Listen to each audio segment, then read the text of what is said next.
का दक्षिण पश्चिमी तट, मनमोहक समुद्र और हरी भरी धरती। कोंकण के इसी क्षेत्र में बसा है भारत का सबसे छोटा किंतु सबसे समृद्ध राज्य गोवा। देश ही नहीं, विश्व भर के पर्यटकों का प्रिय। हर वर्ष लाखों लोग यहां पर छुट्टियां मनाने आते हैं। लेकिन क्या आप कल्पना कर सकते हैं कि गोवा जाने के लिए भारतीयों को भी वीजा और पासपोर्ट की आवश्यकता पड़ सकती थी? 15 अगस्त 1947 को जब पूरे भारत पर तिरंगा ध्वज लहरा रहा था, तब उस उत्सव में गोवा सम्मिलित नहीं था। गोवा पर अब भी पुर्तगाल का औपनिवेशिक शासन बना हुआ था। फ्रांस के अधिकार वाले पौंडीचेरी, कराईकल और चंद्रनगर भी समय के साथ स्वतंत्र होते गए, लेकिन गोवा अब भी परतंत्रता की बेड़ियों में जकड़ा हुआ था। तब किसी ने कल्पना नहीं की थी कि भारत के इस छोटे से भूभाग के लोगों के लिए स्वतंत्रता अब भी लगभग 1.5 दशक दूर है। गोवा के साथ साथ दादर नगर हवेली, दमन और दीव क्षेत्र भी पुर्तगाल के अधिकार में थे। आश्चर्य ये कि भारत की तत्कालीन सरकार इनकी मुक्ति का कोई गंभीर प्रयास करती नहीं दिख रही थी। ये व्यवहार एक ऐसे क्षेत्र के साथ जो 4 शताब्दी से अधिक समय तक कैथोलिक चर्च के बर्बर अत्याचारों का शिकार बन चुका था। प्राचीन धर्म ग्रंथों के अनुसार गोवा भगवान परशुराम की धरती है। वहां पर इसे गोमांतक कहा गया है। गोवा में कभी इसके ढेरों प्राचीन चिन्ह भी हुआ करते थे, लेकिन अधिकांश पुर्तगाली शासन के दौरान मिटा दिए गए। वीर सावरकर ने अपने खंड काव्य गोमांतक में पुर्तगाली अत्याचारों का वर्णन किया है। महाभारत में गोवा का उल्लेख गोपराष्ट्र अर्थात गोपालकों के देश के नाम से है। 14वीं शताब्दी में यहाँ पर पहली बार इस्लामी आक्रमणकारियों के पैर पड़े थे, लेकिन तब विजयनगर के राजा हरिहर प्रथम ने उन्हें खदेड़ दिया था।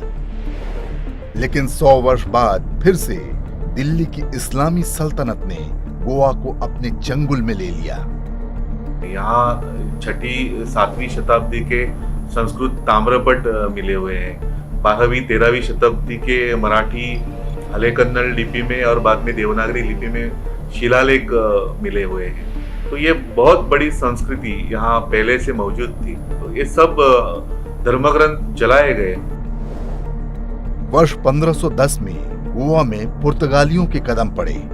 धीरे धीरे उन्होंने पूरे क्षेत्र को अपना उपनिवेश बना लिया। पुर्तगालियों का सबसे बड़ा उद्देश्य गोवा के सांस्कृतिक चरित्र को बदलना और हिंदुओं को ईसाई बनाना था। इसी के लिए वर्ष 1560 में गोवा इंक्विजिशन की शुरुआत की गई। इंक्विजिशन चर्च द्वारा बनाई एक तरह की न्यायिक संस्था थी, जिसका काम हिंदुओं को धर्मांतरण के लिए विवश करना था। जो लोग तैयार नहीं हुए, उन्हें अमानवीय यातनाएं दी गईं। ये क्रम पूरे 250 वर्ष से अधिक चला। चर्च ने अधिकांश हिंदू मंदिरों को नष्ट करवा दिया और धार्मिक अनुष्ठानों पर प्रतिबंध लगा दिया। यह आक्रमण सिर्फ पुर्तगाल देश का उपनिवेशवाद नहीं था।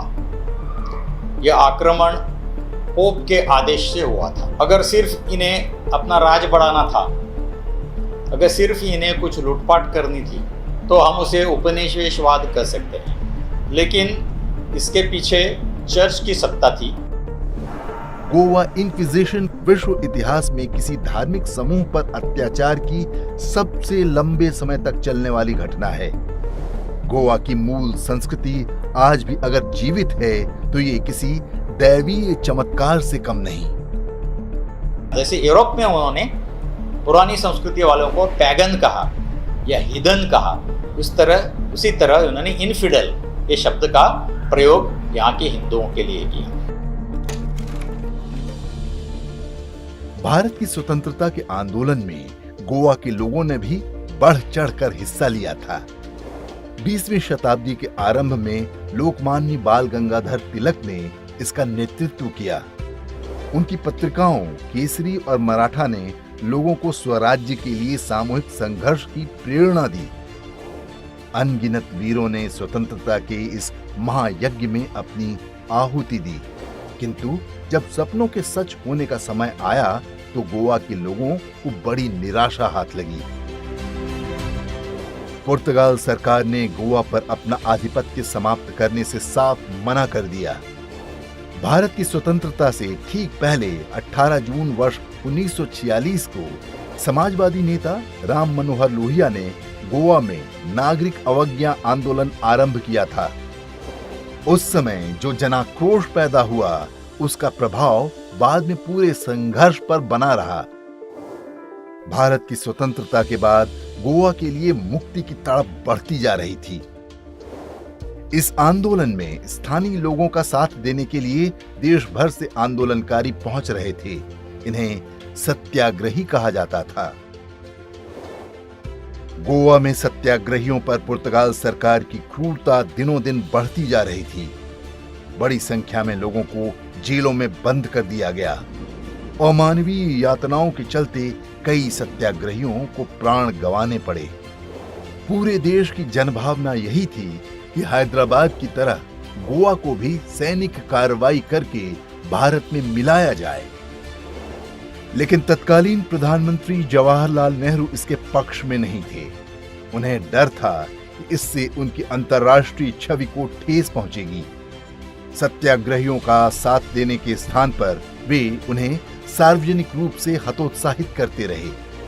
यहां तक कि लाल किले की प्राचीर से भी उन्होंने सैनिक कार्रवाई न करने की घोषणा की, जबकि पुर्तगाल सरकार शांतिपूर्ण समाधान के प्रस्तावों को पहले ही अस्वीकार कर चुकी थी। गोवा का सवाल जैसे कि और सवाल शांति से और बाअमन तरीकों से हल हो। गोवा के मामले में कोई फौजी कार्रवाई नहीं करने वाले। हम इसको शांति के तरीकों से हल करने वाले और कोई इस धोखे में न रहे फौजी कार्रवाई करेंगे। मैं इसलिए कहता हूं कि ऐसे धोखे में कभी कभी बाहर के लोग आ जाते हैं और कभी कभी हिंदुस्तान के लोग। हम तोप बंदूक और टैंक वहां जमा करते हैं फौजें, गलत है। कोई फौज आसपास गोवा के नहीं है। हम नहीं भेजेंगे फौज, हम उसको शांति से तय करेंगे। दिल्ली में बैठी सरकार का जो भी निर्णय हो, देश की जनता गोवा की मुक्ति का प्रण पहले ही ले चुकी थी।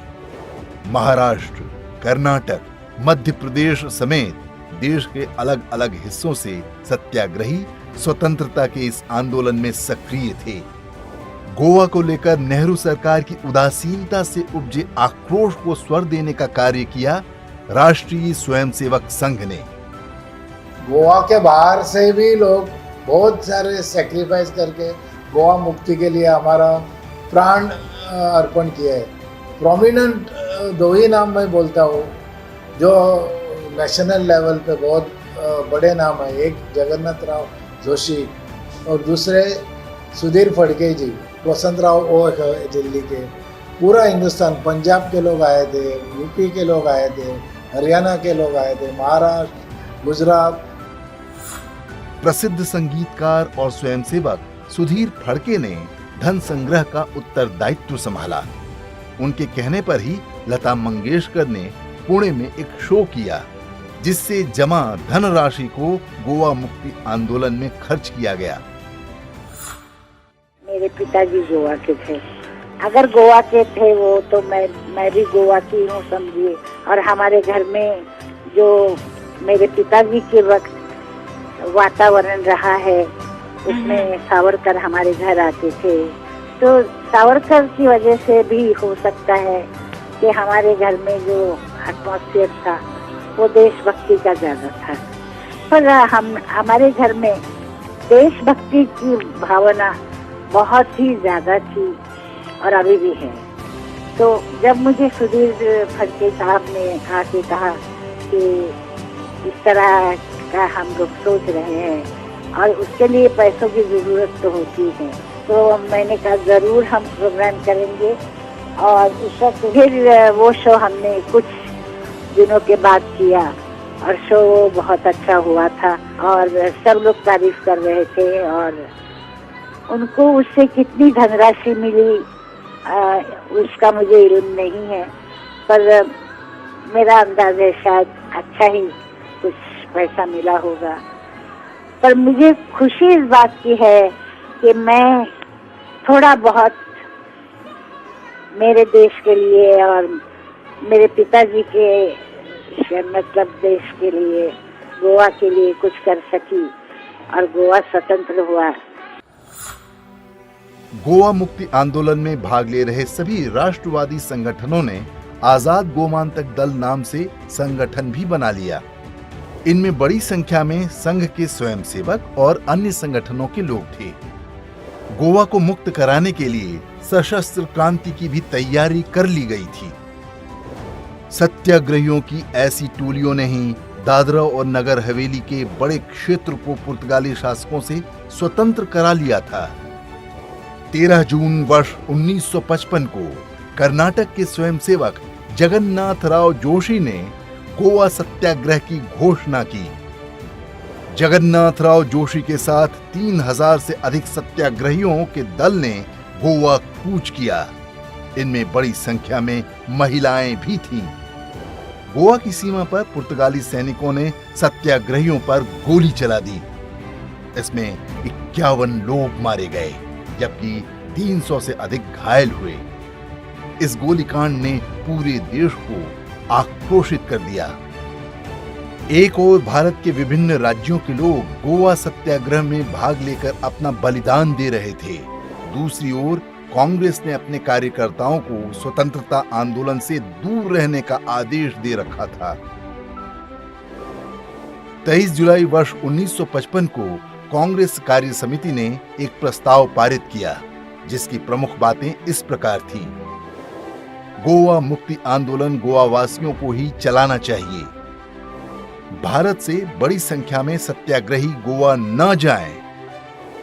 गोवा की समस्या शांतिपूर्ण ढंग से सुलझानी चाहिए। कम्युनिस्ट पार्टी ने भी कांग्रेस के इस प्रस्ताव का स्वागत किया, जबकि पहले वो पुलिस कार्रवाई का समर्थन कर चुकी थी। नवंबर 1961 में साबरमती नाम के एक स्टीमर पर पुर्तगाली सिपाहियों ने गोलीबारी की, जिसमें कई स्थानीय नागरिक हताहत हुए।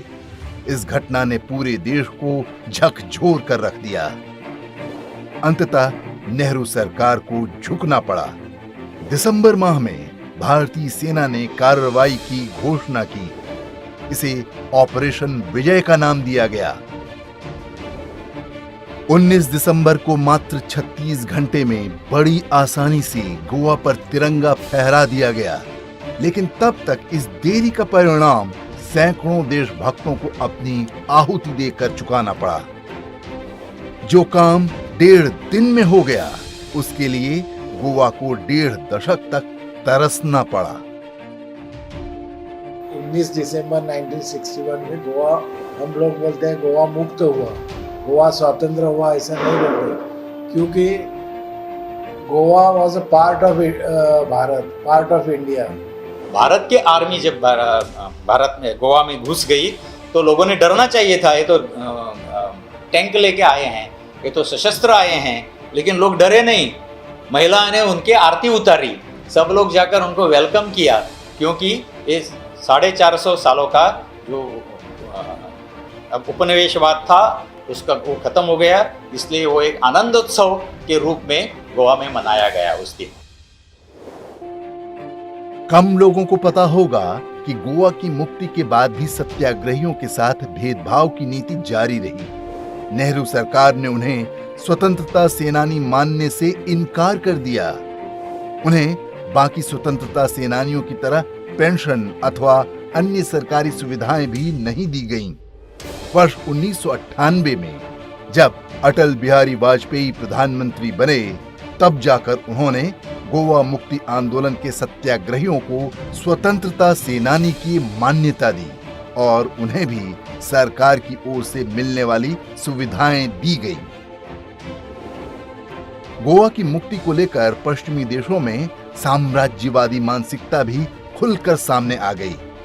शांतिपूर्ण सत्याग्रहियों के दमन पर चुप्पी साध कर बैठने वाले अमेरिकी और ब्रिटिश प्रेस ने गोवा के स्वतंत्र होने पर विश्व वमन आरंभ कर दिया। न्यूयॉर्क टाइम्स ने भारतीय सेना की कार्रवाई को इन्वेजन अर्थात आक्रमण बताया। वॉशिंगटन पोस्ट ने इसे भारत द्वारा थोपा गया युद्ध कहा। बीबीसी का कहना था कि भारत सरकार ईसाइयों का दमन कर रही है।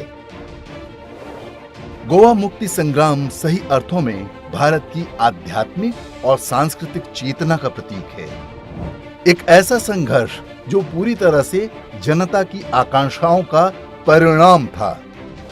यह संघर्ष बताता है कि एक जागृत समाज अन्याय से लड़ने के लिए कभी राजसत्ताओं का मुंह नहीं देखता, बल्कि उन्हें अपने अनुसार चलने के लिए विवश करता है। ये संस्कृति टिकी रही, उसमें छत्रपति शिवाजी महाराज, छत्रपति संभाजी महाराज, मराठी भाषा, संत साहित्य, इसका बहुत बड़ा योगदान रहा है। गोवा के लोगों ने अपना धर्म और अपनी निष्ठा, धार्मिक निष्ठा कभी नहीं छोड़ी। अपने जो देव है, यानी अपनी जो डेटीज जिसको हम कहते हैं, उनको कभी नहीं छोड़ा है।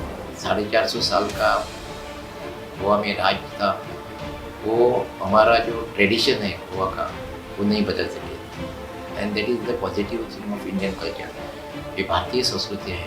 It is a place of temple. It is actually हम परशुराम भूमि इसे मानते हैं, और ये मंदिरों की जगह है, ये देवभूमि है।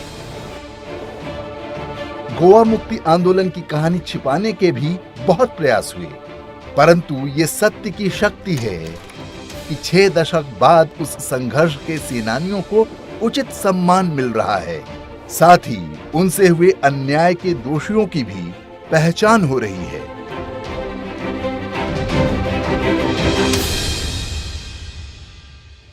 जब वहां सत्याग्रहियों पर गोलियां चल रही थी, विदेशी सल्तनत गोलियां चला रही थी, हिंदुस्तान का हिस्सा, हिंदुस्तान के मेरे भाई बहन, उन पर गोलियां चल रही थी, और तब हमारे देश के प्रधानमंत्री ने कहा था कि मैं सेना नहीं दूंगा, मैं सेना नहीं भेजूंगा।